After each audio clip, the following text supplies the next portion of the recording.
साबिक army chief Qamar Javed Bajwa justice काजी फाइज ईसा से क्यों नाराज थे। इस हवाले से सीनियर सहाफ़ी और तज्जियाकार हामिद मीर ने तहलका खेज इंकशाफात किए हैं। शाये होने वाले अपने बलाग बउनवान जस्टिस मुनीर काजी फाइज ईसा में हामिद मीर ने लिखा कि क्या आपको नदामत नहीं कि अब जस्टिस काजी फाइज ईसा जैसे जज की हिमायत करते रहे जिसका आज जस्टिस मोहम्मद मुनीर के साथ मवाजना किया जा रहा है। ये सवाल एक ऐसे दोस्त ने किया था जिसको मैंने चंद साल कबल जस्टिस काजी फाइज ईसा की वजह से नाराज किया था। मेरे ये दोस्त साबिक army chief general Qamar Javed Bajwa के बहुत करीब थे। एक मुलाकात में बाजवा साहब ने जस्टिस काजी फाइज ईसा को इंतहाई मुतअस्सिब और बददियानत जज करार दिया। मैंने काजी साहब का दिफा किया और कहा कि अगर आप इस जज के खिलाफ किसी कार्रवाई का सोच रहे हैं तो आपकी सोच गलत है। आर्मी चीफ ने पूछा कि क्या आप जस्टिस काजी फाइज ईसा को ज़ाती तौर पर जानते हैं। मैंने बताया कि इन जज साहब से मेरी मुलाकात तो दूर की बात कभी अलग सलग भी नहीं हुई। ये सुनकर बाजवा साहब ने कहा कि आपको बहुत जल्द पता चल जाएगा कि वो किस किस्म के इंसान हैं। मुझे समझ आ चुकी थी कि फैजाबाद धरना केस में जस्टिस काजी फाइज ईसा के फैसले से आर्मी चीफ नाराज हैं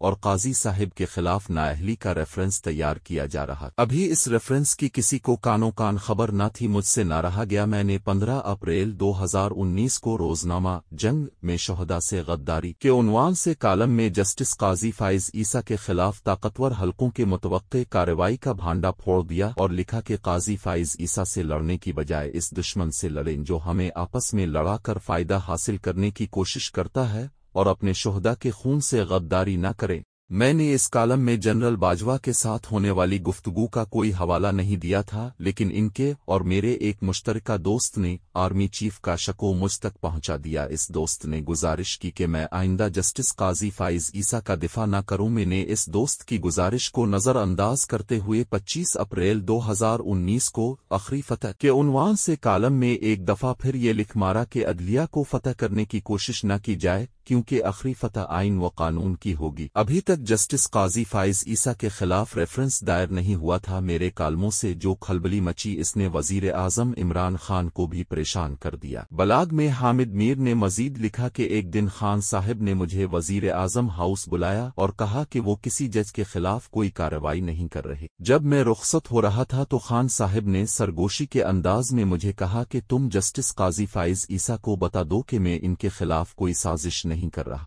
मैंने वजीर आजम को बताया कि मैं जस्टिस काजी फाइज ईसा को जानता हूं, न मेरा उनसे राबता है। मैं तो सिर्फ इसलिए बार बार कालम लिख रहा हूं कि मेरे ख्याल में हुकूमत को अदलिया से महाज आराई नहीं करनी चाहिए। मेरी बात सुनकर वजीर आजम की जबान से अंग्रेजी में सिर्फ ये लफ्ज निकला। इसी शाम जनरल बाजवा और मेरे मुश्तरका दोस्त ने मुझसे शको किया कि अपने मेरी गुजारिश का लिहाज नहीं किया और वाकई मैंने भी ज्यादती की हद तक इस दोस्त के साथ बदलिहाजी कर दी। यही दोस्त अब मुझसे डरते डरते पूछ रहा था कि जस्टिस काजी फाइज की हिमायत पर आपको नदामत है या नहीं। सवाल सुनकर मैं चंद लम्हे खामोश रहा। गलती का एतराफ करने में बखुल से काम नहीं लेना चाहिए। मैंने अपने दोस्त से कहा कि मुझे नदामत तो नहीं, अलबत्ता अफसोस जरूर है। मेरा ख्याल था कि जस्टिस काजी फाइज ईसा ने फैजाबाद धरना केस में जो फैसला लिखा वो बिल्कुल ठीक था, क्योंकि खुद मैंने भी हमेशा सियासत में खुफिया इदारों की मुदाखलत पर तनकीद की। फैजाबाद धरना केस का फैसला दरअसल असगर खान केस में सुप्रीम कोर्ट के फैसले का तसलसल था, लिहाजा मैं किसी जज की नहीं बल्कि इस मौक़िफ़ की हिमायत कर रहा था जिसकी वजह से मैंने ज़ाती तौर पर बहुत तकालीफ उठाई। कमाल यह हुआ कि वज़ीर आज़म इमरान खान ने मुझे ज़ाती तौर पर यकीन दिलाया था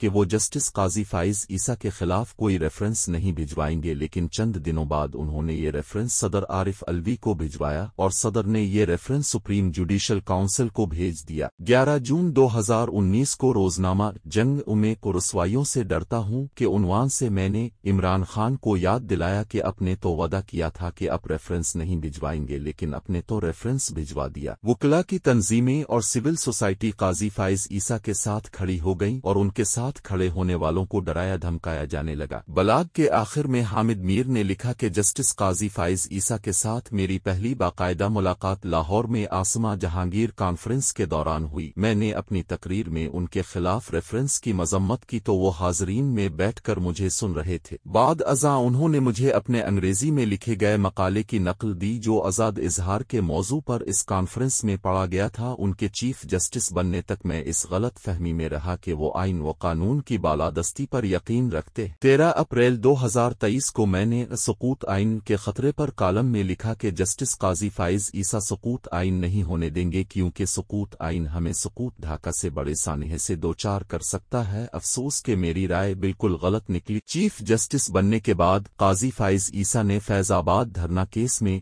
अपने फैसले की खुद ही खिलाफ वर्जी की और वो खुफिया इदारों की सियासत में मुदाखलत के सहूलतकार बन गए। वो बुरे वक्त में भाग भाग कर आसमा जहांगीर कॉन्फ्रेंस में शिरकत के लिए लाहौर पहुंचते थे। चीफ जस्टिस बने तो आसमा जहांगीर कॉन्फ्रेंस में शिरकत की दावत को रऊनत से ठुकराते हुए कहा कि जज तकरीरें नहीं करते बल्कि फैसले लिखते। काजी साहिब 13 माह चीफ जस्टिस रहे, लेकिन इस मुख्तसर अरसे में ज्यादा वक्त वो अपने साथी जजों से और साथी जज उनसे लड़ते रहे। उनके दौर में हाई कोर्ट्स के जजों के साथ वही कुछ होता रहा जो इमरान खान के दौर में जनरल फैज हमीद ने जस्टिस शौकत अजीज सिद्दीकी के साथ किया। जस्टिस काजी फाइज ईसा ने चीफ जस्टिस बनने के बाद पाकिस्तान की तारीख के सबसे मुतनाज़ा इलेक्शन कमीशन को तहफ़्फ़ुज़ फराहम किया जिसने पाकिस्तान की तारीख का सबसे मुतनाज़ा इलेक्शन कराया। उनका ताल्लुक बलूचिस्तान से था, लेकिन पिछले 13 माह में बलूचिस्तान से जितने नौजवान लापता हुए इसकी माजी में मिसाल नहीं मिलती। जस्टिस काजी फाइज ईसा के दौर में इंसानी हुकूक की खिलाफ वर्जियों और गैर अलानिया सेंसरशिप में इजाफा हुआ। काजी साहिब इन मामलात पर न सिर्फ खामोश रहे बल्कि उन्होंने सहाफ़ियों पर ऐसे ऐसे बेबुनियाद इल्जामात लगाए जिनका उनके पास कोई सबूत न था। उनका असल किरदार मुबारक सानी केस में सामने आया जिसमें वो अपना फैसला बदलने पर मजबूर हुए और इसी केस की वजह से मौलाना फजल उर रहमान ने आईनी अदालत न बनने दी ताकि काजी साहिब आईनी अदालत के चीफ जस्टिस न बन जाएं। काजी साहिब ने बतौर चीफ जस्टिस अपने किरदार से पंजाब पर एक एहसान फरमाया है। अब कोई ये नहीं कहेगा कि पंजाब ने नजर जरूरत का बानी जस्टिस मुनीर पैदा किया। अब तो बहुत से गैर पंजाबी वकील ये कह रहे हैं कि जस्टिस मुनीर से ज्यादा बुरा जज बलूचिस्तान ने पैदा किया।